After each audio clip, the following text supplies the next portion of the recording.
Africa, SABC News. I mean, I've followed you from a distance, so I think it's important to say. And one thing that I like about what you're doing in terms of rebranding education to seem attractive, not only as an entrepreneur, as a business, but you know, the impact is that it's a multiplier effect. Here we're having a conversation on AI, but there are so many other things still we need to move with the trends. How do we make the learning experience easier for students, and how do we make it more easier for parents, you know?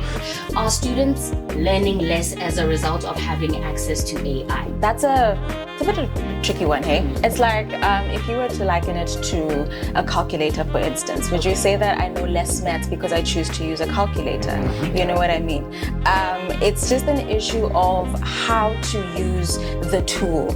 You mentioned earlier that the problem is not the tool itself, it's the people. Hence why we need so many collaborators, so many people to hold hands to help manage this tool, because it's a pretty big tool, you know what I mean? The biggest one so far.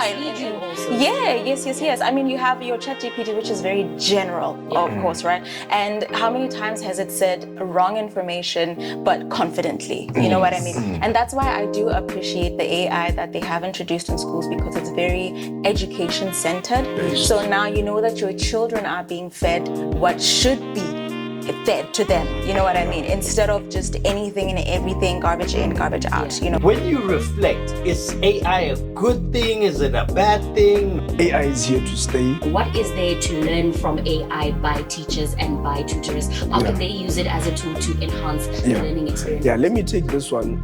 So very good teachers and educators. So AI prompting is now the in thing. It's like typing in the 99.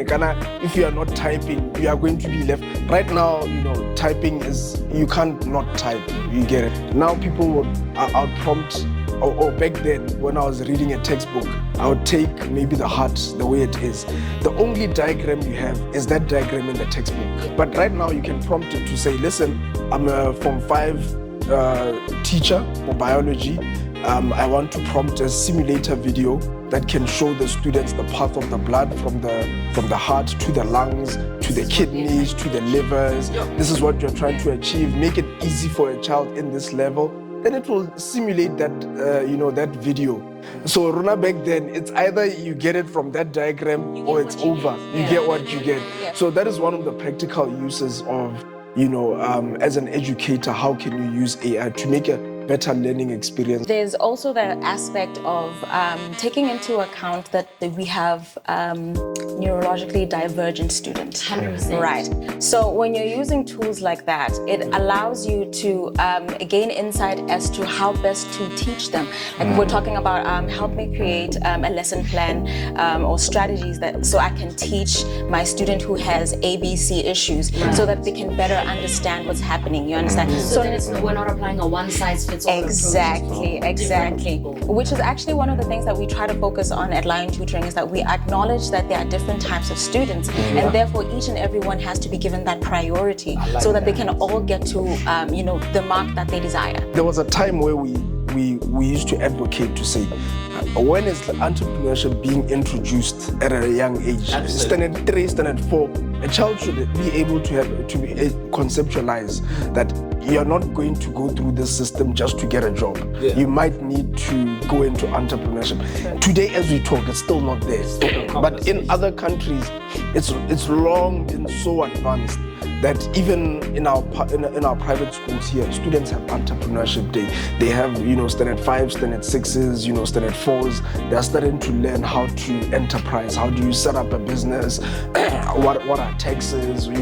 But those are some of the things the lethargy or the slowness of the government to act continues. Why do you think there's a high unemployment rate in our parts? It's because of the skills mismatch. Exactly, and just inability to move with the times. What are we educating our learners? What would an AI policy in our education system look like? What should it look like, if there should be any at all right now?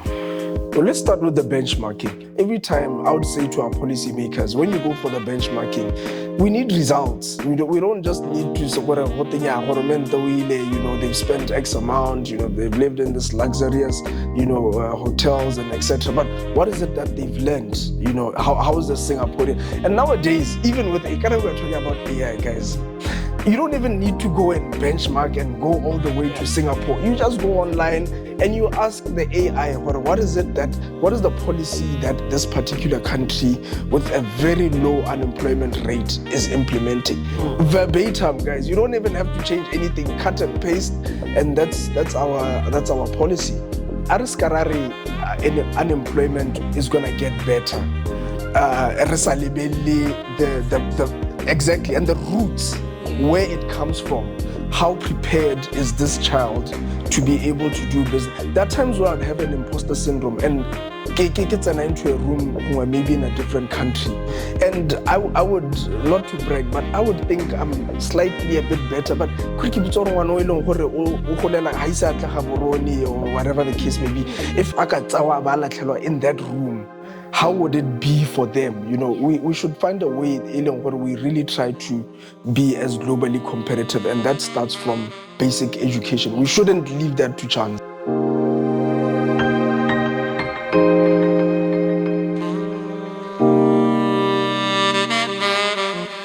So we just came from a hot topic at GabzFM. We are talking AI, the trending most topic right now.